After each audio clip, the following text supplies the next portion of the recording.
Senate में कायदे हिज़्ब इख्तिलाफ शिबली फराज को दिल की तकलीफ। शिबली फराज को रात को PIC पेशावर मुंतकिल किया गया, जहां उनका इब्तदाई इलाज किया गया। डॉक्टर्स ने सेनेटर शिबली फराज को 24 घंटे निगरानी में रखने का फैसला किया।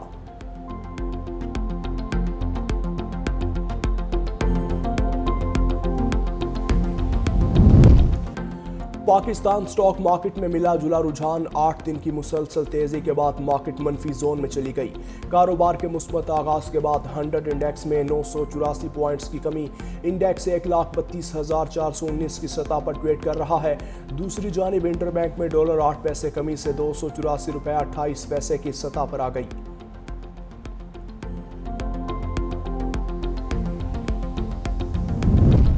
एक्साइज इस्लामाबाद ने टैक्स वसूली का नया रिकॉर्ड बना दिया। साबिका तमाम रिकॉर्ड तोड़ डाले। डायरेक्टर एक्साइज इस्लामाबाद बिलाल आजम ने कहा, एक्साइज डिपार्टमेंट ने माली साल 2024-25 में 21 अरब 34 करोड़ सरकारी खजाने में जमा करवाया। गुज़श्ता साल इस्लामाबाद एक्साइज ने टोटल टैक्स कलेक्शन 17 अरब 23 करोड़ रुपए थी। इस साल 4 अरब 11 करोड़ रुपए से ज़ायद रेवेन्यू जमा किया गया।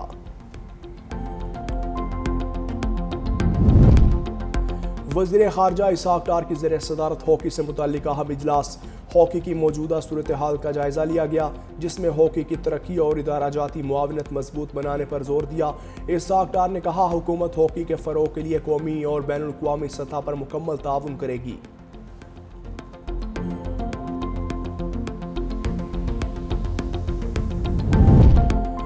साबिक सदर आरिफ अलवी के खिलाफ मुकदमा दर्ज करने की दरख्वास्त खारिज। सेशन कोर्ट लाहौर के एडिशनल सेशन जज ने महफूज फैसला सुना दिया।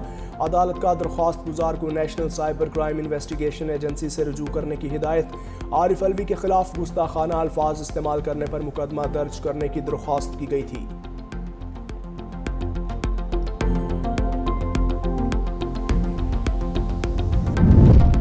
लाहौर समेत पंजाब के कई शहरों में अब्र रहमत। रिनाला, खुर्द, मंडी बहाउद्दीन, शेखुपुरा में भी बादल बरसे। शेखुपुरा के इलाके मिर्जा विरका में बारिश के बाइस छत गिर गई। मलबे तले दबकर 2 बहन भाई जाँ बहक, बच्ची समेत 2 जख्मी हो गए। जख्मियों को अस्पताल मुंतकिल कर दिया।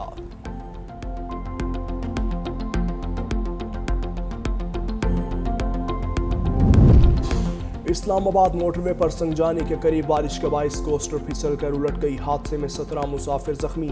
तर्जुमान रेस्क्यू के मुताबिक जख्मियों को मुख्तलिफ अस्पतालों में मुंतकिल कर दिया।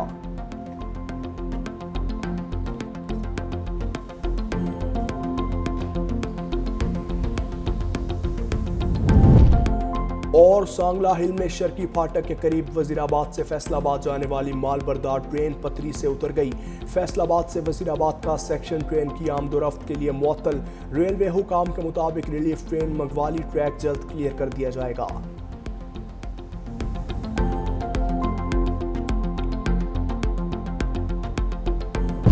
गवर्नर साहब, 5 दिन बाद जय वकुआ पर पहुंचने का शुक्रिया। तर्जमान सिंध हुकूमत सादिया जावेद का तंज। कहा, इस वक्त सियासत नहीं, दाद रसी की जरूरत है। ऐसा कोई वादा मत कीजिएगा जो पूरा ना कर सकें।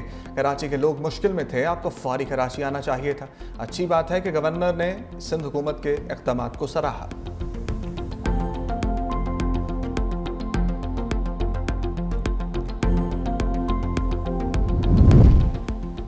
लियारी में इमारत गिरने का सानिहा करप्शन, लालच और बेहिसी का नतीजा है। आबाद 100 दिनों में मखदूश इमारतों की तामीर नौ के लिए तैयार है। बिल्डर्स तंजीम आबाद के चेयरमैन मोहम्मद हसन बख्शी की प्रेस कॉन्फ्रेंस। कहा, लियारी में इमारत गिरने का सानिहा करप्शन, लालच और बेहिसी का नतीजा है। सिंध हुकूमत ने आज तक कोई मौसर कानून साजी नहीं की। सीनियर नायब चेयरमैन सैयद अफजल हमीद ने कहा कि लियारी वाक़े के मकाम पर इंतजामिया की कोई नुमाइंदगी नहीं थी। जाए हादसा पर गफलत खुलेआम नजर आई। रावलपिंडी में भी 86 बोसीदा खस्ताहाल इमारतें खतरनाक करार। बोसीदा इमारतें भावड़ा बाजार, लंडा बाजार, सैदपुरी गेट, राजा बाजार, मोची बाजार, डूंगी खुई और दीगर इलाकों में मौजूद। मेट्रोपॉलिटन कॉरपोरेशन रावलपिंडी का खतरनाक इमारतों को फौरी खाली कराने का हुक्म। मालिकान को इनखला के नोटिस जारी। मूसलाधार बारिश के बायस बोसीदा इमारतें किसी बड़े सानहे का सबब बन सकती हैं। मालिकान 15 दिन में या तो इमारत की मरम्मत करवाएं या मखदूश हिस्सा गिरा दें, वरना कार्रवाई होगी।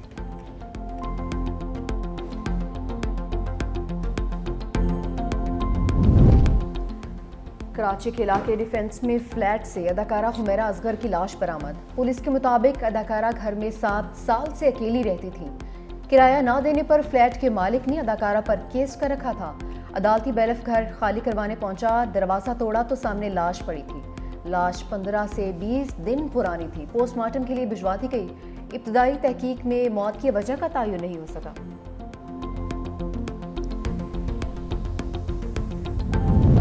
फैसलाबाद के इलाके सरहाली में साइबर क्राइम की कार्रवाई। साबिक चेयरमैन फेस्को के डेरे से 70 गैर मुल्की बाशिंदों समेत 100 से ज्यादा अफराद हिरासत में ले लिए। साइबर क्राइम सर्कल के मुताबिक गैर मुल्की बाशिंदे शहरियों को स्कीमों का लालच देकर ऑनलाइन फ्रॉड में मुलव्वस थे। डेरे से कंप्यूटर्स और मुख्तलिफ डिवाइसेस तहवील में ले ली गए।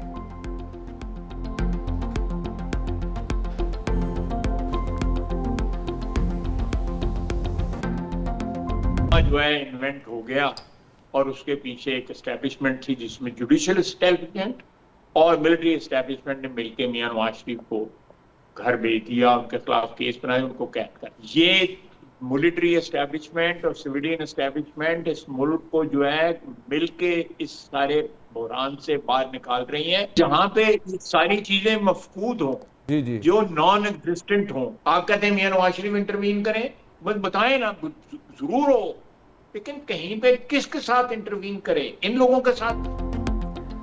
पनामा के पीछे एस्टेब्लिशमेंट थी। नवाज शरीफ को घर भेजा गया। हुकूमत और एस्टेब्लिशमेंट मिलकर मुल्क को बहरानों से निकाल रही हैं। वज़ीर दिफा ख्वाजा आसिफ की प्रोग्राम हेड-ऑन में गुफ्तगू, कहा कि तमाम मामला कामयाबी से चल रहे हैं। पीटीआई के साथ क्या बात करें, कोई संजीदा ही नहीं है। ये कहते हैं सब कुछ भाड़ में जाए, हमें तो बानी पीटीआई ही चाहिए है। अली अमीन गंडापुर जब भी मिलते हैं तो दूध और शहद की नहरें बहती हैं। जब खैबर पुख्तनख्वा में जाते हैं तो रवैया ही बदल जाता है।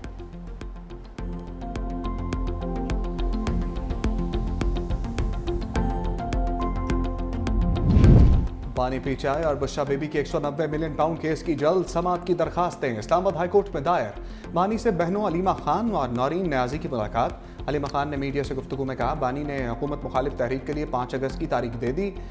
5 अगस्त को बानी को जेल में 2 साल हो जाएंगे। बानी जेल से एहतजाज लीड करेंगे। नवाज शरीफ को तो घर वाले नहीं पूछते, तो बानी से मिलकर क्या करेंगे? नौरीन न्याजी ने कहा, बानी के साथ वो कुछ हो रहा है जो किसी कैदी के साथ नहीं होता।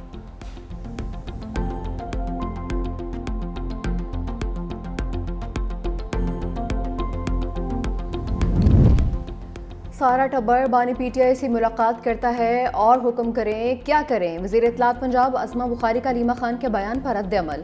कहा, मतलब क्या जेल में एक जलसे का इंतजाम कर दें जिसमें बानी पीटीआई जेल से कैदियों से खिताब फरमा सकें। पंजाब में अब कानून सबके लिए बराबर है। लाहौर ट्रैफिक पुलिस ने वज़ीर आला पंजाब की बेटी का चालान करके कानून की हुक्मरानी का सबूत दिया है।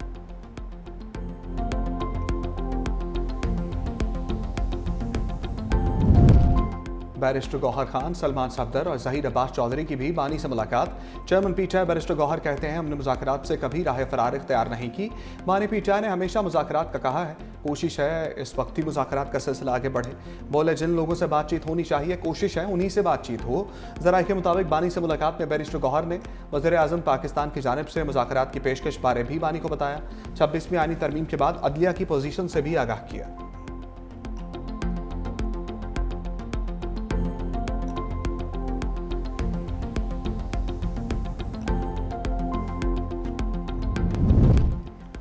पेशावर हाईकोर्ट ने इलेक्शन कमीशन के खवातीन और अक़लियत से मुतालिक दोनों एलामिये कलअदम करार दे दिए। मुस्लिम लीग नून की जानिब से मखसूस नशिस्तों से मुतालिक दायर दरख्वास्त पर महफूज फैसला जारी कर दिया। अदालत ने हुक्म दिया कि इलेक्शन कमीशन अक़लियत और खवातीन से मुतालिक दोबारा सीटों की एलोकेशन करे। 10 दिन के अंदर तमाम उम्मीदवारों और सियासी जमातों को सुने। इलेक्शन कमीशन के फैसले तक मखसूस सीटों पर हल्फ ना लिया जाए।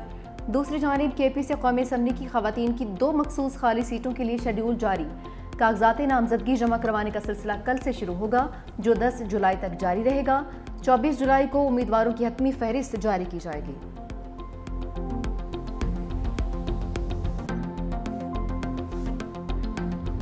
इस्राईली वज़ीर-ए-आज़म नेतन्याहू की अमरीकी सदर से मुलाकात। 2 रियासती हल से इनकार। बोले, सिर्फ उन फ़लस्तीनियों की हुकूमत चाहते हैं जिनसे इसराइल को ख़तरा ना हो।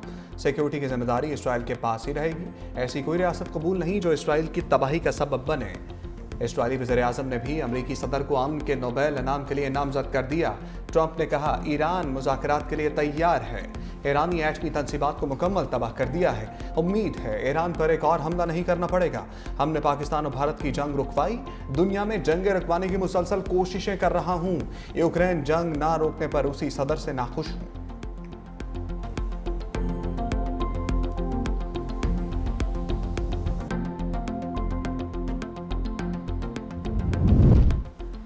नेतन्याहू की ट्रंप से मुलाकात धोखा और सब पहले से तयशुदा है। इसराइल ने दोबारा हमला करने का मंसूबा बना रखा है। ईरानी फौज हाई अलर्ट। ईरानी टीवी का इस हवाले से कहना है कि सदर ट्रंप दोबारा हमले के मामले पर इसराइल के साथ हैं। ईरानी फौज के तर्जुमान कहते हैं इसराइल ने हमला किया तो जवाबी कार्रवाई पहले से ज्यादा सख्त होगी।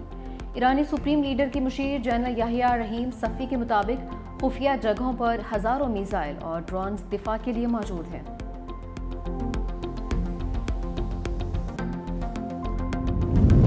गाजा में इसराइली बर्बरियत जारी। 24 घंटों में 49 फलस्तीनी शहीद। इमदाद लेने के लिए खड़े 8 फलस्तीनी भी शामिल। शुमाली गजा में रात गए फलस्तीनी मुजाहमतकारों का इसराइली फौज पर हमला। 5 इसराइली फौजी हलाक, 14 जख्मी और 1 लापता हो गया। इसराइली मीडिया रिपोर्ट्स के मुताबिक गजा के शुमाली इलाके बैत हन्नून फलस्तीनी मुजाहमतकारों ने बख्तरबंद गाड़ी को धमाके से निशाना बनाया जिसमें इसराइली फौजी सवार थे। इसराइली रेस्क्यू फोर्स के पहुंचने पर इसे भी निशाना बनाया गया।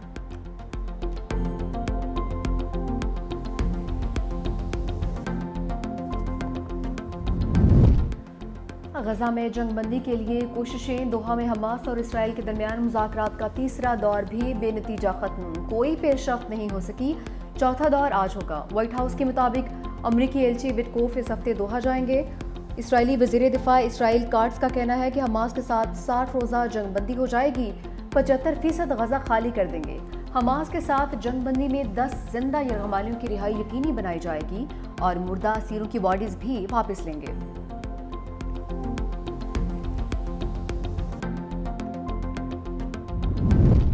बरतानिया की फ़लस्तीनियों को ज़बरदस्ती बेदखल करने की मंसूबे की मुखालफत। बरतानवी वज़ीर ख़ारजा डेविड डेमी ने कहा कि इसराइली वज़ीर दिफा के 6 लाख फ़लस्तीनियों को रफ़ा मुंतकिल करने का मंसूबा कबूल नहीं। इस तरह के बयानात जंग बंदी की राह में रुकावट हैं।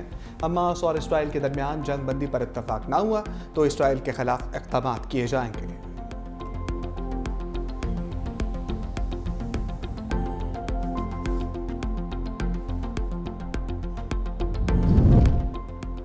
ईरानी वज़ीर ख़ारजा अब्बास इराक़ची की सऊदी अरब आमद। मक्का मुकरमा में सऊदी वज़ीर ख़ारजा फैसल बिन फरहान से मुलाकात। खित्ते की ताज़ा तरीन सूरत हाल और अमन व अमान के लिए की जाने वाली कोशिशों पर तबादला ख्याल। मुलाकात में इसराइल के ईरान पर किए गए हमलों पर भी बातचीत की गई।